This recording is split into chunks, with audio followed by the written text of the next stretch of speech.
What happened to television? And why does finding a wholesome show for family TV night feel impossible now? This is a bonus episode. It's to share a little bit more about me and why I do this show. And I think it's going to really resonate with you. Today, I'm taking you behind the scenes of my years working at CBS Television City during what I consider its golden age and revealing exactly what you lost when wholesome TV fell apart. Because once you understand what happened, you'll finally understand why your living room doesn't feel the same anymore. All right, here's what we're covering today. First, I'll share the Pod News article that sparked this whole episode. Then I'm taking you back to my years at CBS, what it was like when television actually worked, and why TV used to bring families together. After that, we'll talk about how it all fell apart and why that matters to you as a parent trying to find family TV shows that are actually safe. And finally, I'll tie it all back to why I do this podcast and how we can keep that spirit of shared storytelling alive in our own homes. So grab your coffee, settle in, and let me tell you a story. In the Pod News newsletter this week, Sean Howard wrote something that stopped me instantly. He said, in 2022, North American consumers spent more time with creator-based media than traditional entertainment media. And then he added, I believe traditional entertainment will not return to pre-COVID levels. And I thought, yeah, he's right. But honestly, I don't even think traditional entertainment was that strong before COVID. Because let's be real, traditional TV has been pretty crummy over the last decade or so. And that's exactly why I started this show, to share with you what television used to be. When shows built community, not noise. When we gathered around the TV at the same time every week, not because an algorithm told us to, but because it mattered to us. And if you're a parent right now scrolling through 10 different streaming services at 8 o'clock trying to find one show you can trust for family movie night, you know exactly what I'm talking about. That endless sea of options, it didn't used to be this hard. Let me tell you why. Sean also mentioned the Paramount Skydance merger and the 2000 layoffs that followed. That one hit close to home for me because I used to work at CBS, which is now owned by Paramount. As a former CBS employee in the early 2000s, before Paramount took over and when Les Moonves was at the helm, CBS was at its peak. Now, you may not know who Les Moonves is, but he was the head honcho back in the day when I was there. But you may be more familiar of who his wife is, Julie Chen, who is known for being the host of Big Brother. We had the CSI franchise, Criminal Minds, The Late Late Show with Craig Ferguson, and the beloved Price is Right. And yes, the Bob Barker days were better. Not to knock Drew Carey. I think he's doing a fabulous job of picking up where Bob Barker left with his own flair to it. As I said, I worked there during its peak, and it was awesome. You could feel creativity humming through the halls. Writers, set buildings, editors, crew, all proud of what they were making. There was energy, laughter, and community among everybody there. I truly loved CBS. It was my favorite channel growing up, right alongside Fox because of Fox Kids. And it's funny how all the shows I watched as a kid, The Price is Right, The Young and the Restless, and later CSI and Cold Case, ended up being the very same shows produced by the company I would one day work for. I was a staunch advocate and proud employee of CBS back when the name still meant something. And as a Paramount stockholder, I was made aware of the merger months in advance, so I wasn't surprised when it happened. Working there brought so many moments I'll never forget. I'd see celebrities walking through the building to guest on The Late Late Show with Craig Ferguson. People like David Duchovny, Richard Marx, Kevin Bacon, Billy Boyd, and so many others. I also loved working on The Late Late Show with Craig, and I often volunteered for the hall position because it was right outside the green room, which is where all the guests hung out when they weren't on stage 58 with Craig. I remember one afternoon hearing Andrea Bocelli warming up his voice once. Holy moly, you could hear that guy all the way down the hall. He has some vocal cords. Stage 58, the home of Craig Ferguson, was such a beautiful stage. I watched the set being built when Craig was hired to replace Craig Kilborn. The rich wood paneling, The soft blue LA skyline backdrop that looked like a window view. Every detail was just stunning. When I interned for The Young and the Restless, I met Motown legend Smokey Robinson, actor Lyndon Ashby, and even worked alongside Shamar Moore when he was becoming the big star that he is today. Those were incredible years, and I'll always be grateful for them. I also spent time in guest relations, which meant some days my shift was working the ticket booth right inside the Fairfax gate. I'd hand out physical tickets to anyone who walked up. The Price is Right, The Late Late Show, and so many others. I'd even mail tickets to people who called in to request them. However, they don't print those tickets anymore. Everything's digital now and run by a third party. But back then, each show had its own color-coded ticket. The guest relations office now has a beautiful shadow box on the wall, a framed red page jacket blazer, just like the one I used to wear, with one ticket from every show displayed inside it. It's such a sweet tribute to what once was. Now, you might be wondering, Jennifer, why in the world are you telling me all this? Here's why. I got to see firsthand what made television work. I watched families line up around the block for The Price is Right, shows parents could actually watch with their kids without worry. I saw the care that went into every single detail, from the set design to the audience experience. That intentionality, that's what's missing now. And when you understand what we lost, you'll understand why finding wholesome entertainment for your family feels so impossible today. Stay with me. Then came the mergers, the corporate shuffle, and finally COVID. COVID ruined it. And when Les Moonves was forced out of the company about December 2018, that's when everything started to unravel, in my humble opinion. At that time, CBS announced the sale of Television City to Hackman Capital Partners, who eventually also acquired the Radford building on Sunset Boulevard. My jaw dropped. Afterwards, executives from Radford and TVC, or Television City, were consolidated and moved. The Price is Right and Let's Make a Deal were shifted into smaller studios in Glendale. When COVID happened, everything just grounded to a halt. And what's left now breaks my heart, especially after my last visit a couple of years ago. Studio 33, the Bob Barker studio, is empty. The second floor is bare, with all the Price props and sets long gone. The echoes of the audience cheering and the excitement of those live tapings are no more. I fondly remember the days when the halls were busy, Monday through Thursday, with Mondays being double show days. Cars, game pieces, and that infamous wheel rolling past. The big wheel was shuffled around all day long. You'd hear that ding, ding, ding, ding, ding every time a contestant won, and the whole place would light up with energy. I cherish my days working with Bob in that infamous studio. Those were just magnificent times.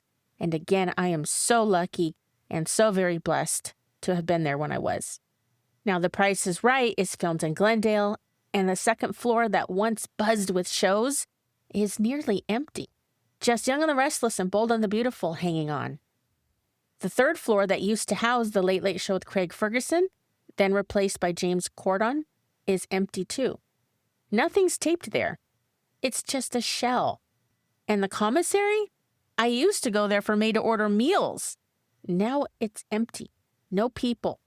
Just an arcade game and a vending machine sitting in a place where a full mini restaurant once was active, almost around the clock, and served studio crews, employees, and guests. One of the cashiers, Gia, and I had an inside joke. We both loved looking at Antonio Sabato Jr. He was on The Bold and the Beautiful, and very nice eye candy. And every time he'd walk up to the counter to pay, we'd look at each other and giggle like schoolgirls. That's actually one of the reasons I always sat at the table up front near the cashiers. Well, not just for that, but because it's where I'd say hi to everyone I knew, from the Young and the Restless, the crew, the construction guys, stage crew. Everyone passed through there at some point. And I'd even chat with the kitchen workers as well. The tables are still there. The kitchen's still there. But the soul? Gone. TV is not what it used to be, and it saddens me that all the great creators who gave us community and television are gone forever. I know this probably feels heavy, but here's what I want you to understand. This isn't just about empty studios or corporate mergers. It's about why you can't find anything good to watch with your kids. It's not you. You're not too picky. The entire system changed. And that's what changed your living room, too. Streaming didn't just change how we watch. It changed who we watch with. Those live weekly appointment shows used to gather families and neighbors at the same time for the same story. Maybe you remember this, but if you're younger, you probably won't. But there was a time when you'd talk about last night's episode with your neighbor while standing in the front yard, or with a complete stranger at the grocery store while flipping through the TV guide in the checkout line. Now, we watch alone, on demand, in silence. But it's also not just how we watch that changed, it's what we're watching. Quality television existed back in the day, and honestly, there's no such thing now.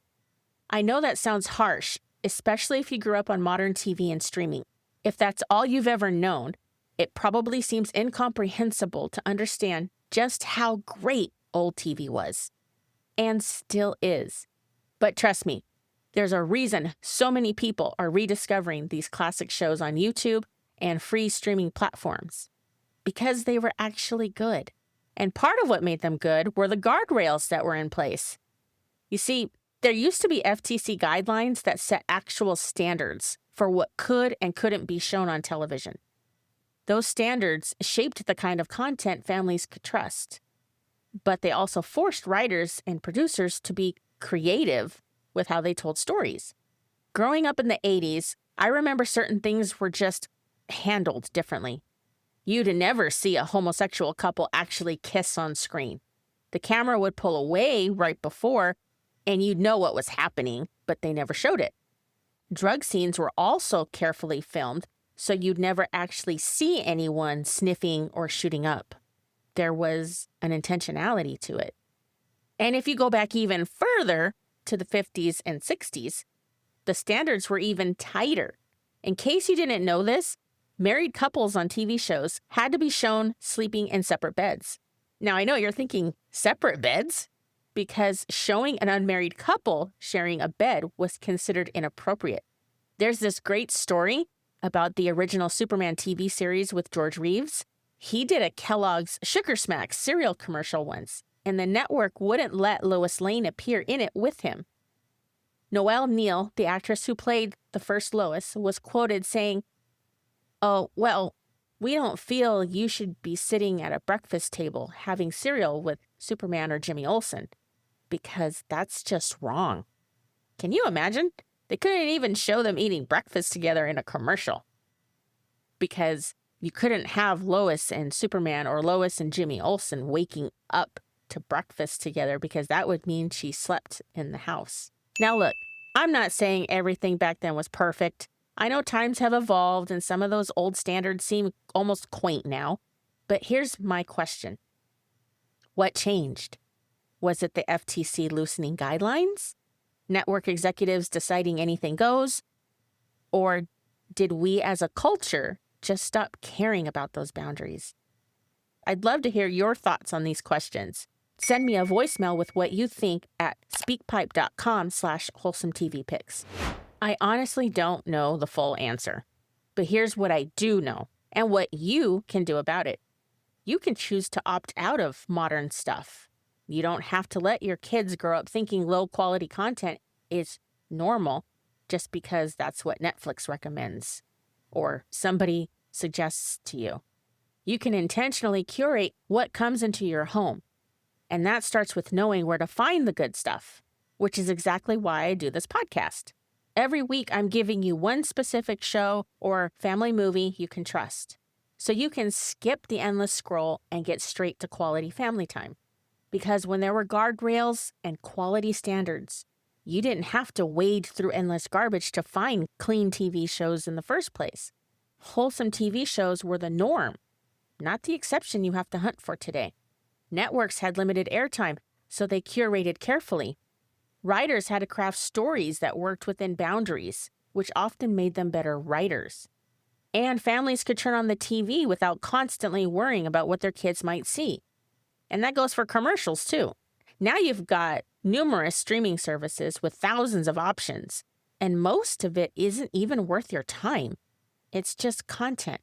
Endless, low-quality content made as cheaply as possible to fill a catalog. That's what you've lost. Not just good storytelling, but quality itself. And while I agree with Sean Howard that creator media has taken over, I'd also add this. You still crave the old school shows that aren't on the air anymore. And that's exactly why I do Wholesome TV Picks, because television at its best wasn't just entertainment. It was connection. It brought generations together, it modeled values that built character, and it reminded us that there was something good worth gathering for. I know I can't bring those old days back, but I can help you find shows that still carry that same spirit. Uplifting shows with warmth, laughter, and heart. The kind of feel-good TV that brings your family together instead of pushing you apart. If you feel the same way, would you do me a favor and share this bonus episode with someone who misses real TV? And if you're new here, you can find all my regular Wholesome TV recommendations at wholesometvpicks.com/start here. In closing, television used to bring us together. Now it's up to you and me to keep that spirit alive. Thanks for listening, friend. I'll catch you next week for another Wholesome TV pick. Because around here, TV still stands for timeless values.